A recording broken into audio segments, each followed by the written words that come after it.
Bismillahirrahmanirrahim. Assalamualaikum warahmatullahi wabarakatuh. Anak-anak, ketemu lagi dengan Ibu di pelajaran matematika IPA Ikhwan ya. Kita akan bahas pembicaraan atau diskusi kita di bab dimensi 3. Di pertemuan sebelumnya kita sudah bahas yaitu jarak titik ke titik dan satunya lagi adalah jarak titik ke garis. Yang akan kita bahas pada pertemuan video kali ini adalah kita bahas jarak titik ke bidang. Baik, kita ingat sedikit kalau jarak titik ke titik waktu itu adalah kita ambil panjang ruas garis yang menghubungkan kedua titik tersebut, di mana ruas garis yang kita pakai adalah ruas garis yang terpendek dari dua titik tersebut. Kemudian kalau jarak titik ke bidang, nah ini maaf, jarak titik ke garis di pertemuan selanjutnya juga kita bahas, yaitu jika ada titik P nih, titik P, kemudian ada garis G, maka jarak titik P ke garis G itu adalah panjang ruas garis yang menghubungkan titik P tegak lurus terhadap garis G. Nah, kemarin juga kita bahas bahwa tegak lurusnya ini posisinya bisa bermacam-macam ya. Ada tegak lurusnya kemudian di pojoknya gitu ya. Kemudian tegak lurus juga bisa di tengah-tengah atau tegak lurusnya bisa di pinggir. Nah, itu cara penyelesaiannya mungkin berbeda-beda tergantung pada kondisinya gitu ya. Ada yang memakai perbandingan luas sama dengan luas, ada yang memakai cukup dengan memakai Pitagoras gitu ya. Ada yang harus memakai trigonometri kayak gitu. Ini yang sudah kita bahas di pertemuan sebelumnya. Nah, sekarang kita akan bahas yang bagaimana jarak titik ke bidang ya. Kita lihat di sini ada kubus. Kubusnya adalah A, B, C, D, E, F, G, H. Jangan lupa menempatkan titik-titiknya ya. A, B, C, D, E, F, G, H adalah seperti ini. Nah, kemudian yang dikatakan jarak titik ke bidang kira-kira apa ya? Kalau misalnya ada pernyataan seperti ini. Panjang ruas garis BC, ini BC. Panjang ruas garis BC ini merupakan jarak antara B dengan bidang DCGH. DCGH kan ada di belakang nih. DCGH ada di belakang, B-nya ada di depan. Nah, jarak titik B ke bidang DCGH ternyata sepanjang BC gitu. Nah, nanti kita ambil kesimpulannya ya. Kemudian pernyataan yang kedua. Panjang ruas garis CD ini adalah jarak titik C terhadap bidang ADHE. Berarti jarak C ke bidang ADHE ternyata adalah sepanjang CD. Nah, kira-kira apa yang bisa diambil kesimpulan? CD ini apakah tegak lurus dengan ADHE? Tegak lurus ya, tegak lurusnya ada di sini. Oh, ternyata kita ambil kesimpulan bahwa ini sama aja ya. Sama aja. Kita ambil kesimpulan bahwa yang namanya jarak titik ke bidang ya. Misalnya ada titik P, di sini ada bidang alfa gitu ya. Maka jarak titik P ke bidang alfa adalah sepanjang garis PQ, di mana Q-nya itu ada pada bidang alfa, kemudian PQ ini tegak lurus terhadap bidang alfa gitu ya. Jadi kayaknya garis P ini menembus bidang tegak lurus gitu ya. Nah, yang namanya jarak titik ke bidang adalah sepanjang garis tembusnya tersebut gitu. Nah, itu kesimpulannya ya untuk jarak titik ke bidang. Baik, sampai situ dulu, nanti kita lanjutkan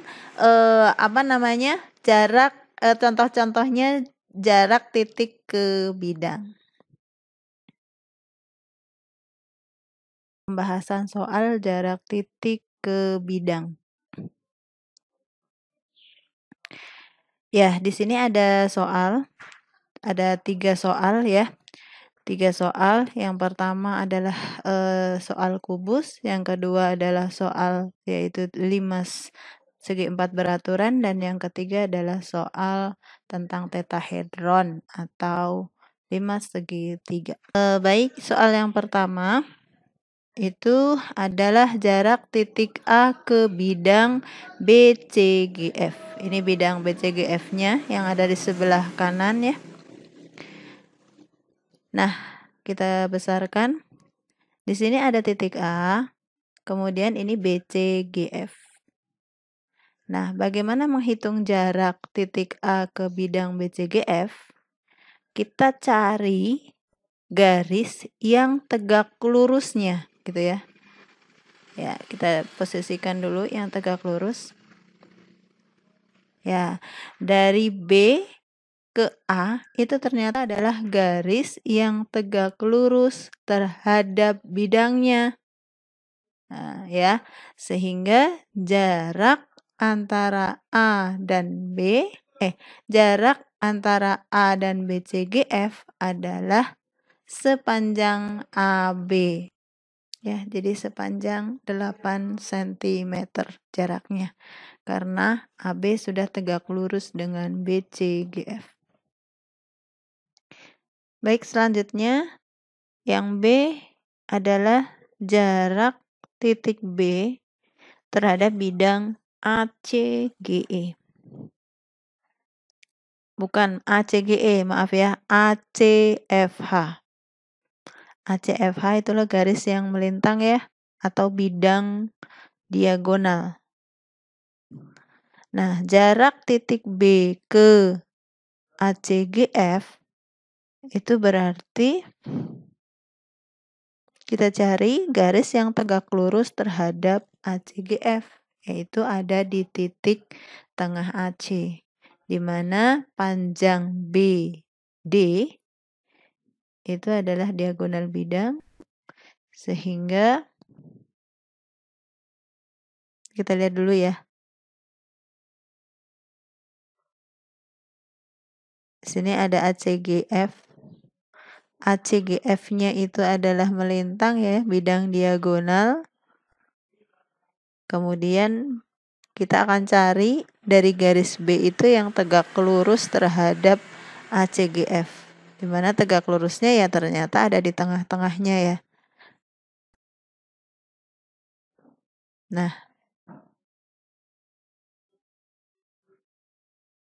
itu tegak lurus ya.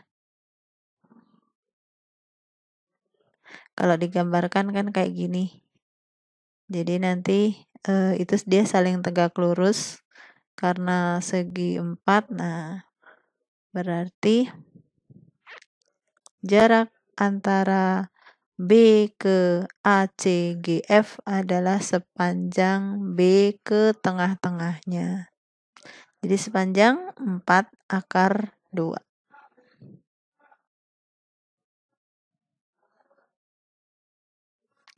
Yang selanjutnya ada 1C, yaitu jarak E ke BDG. Nah, BDG adalah bidang yang miring ya. Sedangkan E yang dari atas, kita harus tarik garis yang tegak lurus menembus bidang. Nah, gambarannya adalah seperti ini. Jadi itu dia, bentar. Nah, yang tegak lurusnya kayak gitu ya. Nah, itu dia tegak lurus. Kelihatan bahwa dia adalah menembusnya tegak lurus dari B ke ABG. Nah, kalau dilihat seperti itu. Ya. Itu tegak lurusnya. Proyeksi titik E pada BDG adalah titik J. Dengan demikian, jarak E ke bidang BDG adalah EJ. J-nya ada di tengah-tengah ini ya. J ada di tengah-tengah sini. Ya, perhatikan diagonal ACGE. ACGE. Terdapat segitiga EIGH. EG. Ya, dapat segitiga itu. Di mana EG adalah 8/2 karena dia adalah diagonal sisi. Kemudian IK adalah 8. Kemudian IG adalah, kita tahu IG itu adalah akar dari GC kuadrat ditambah dengan CI kuadrat, sehingga dia dapat 4/6. Nah, dengan prinsip luas segitiga didapat sebagai berikut, yaitu setengah alas kali tinggi, di mana setengahnya kita coret ya. Jadi EJ tinggi dikali dengan alasnya yaitu IG itu sama dengan IK dikali dengan EG. Nah, dimasukkan angka-angkanya sehingga EJ hasilnya adalah 16/3/3. Jadi jarak antara E ke BDG adalah 16/3/3.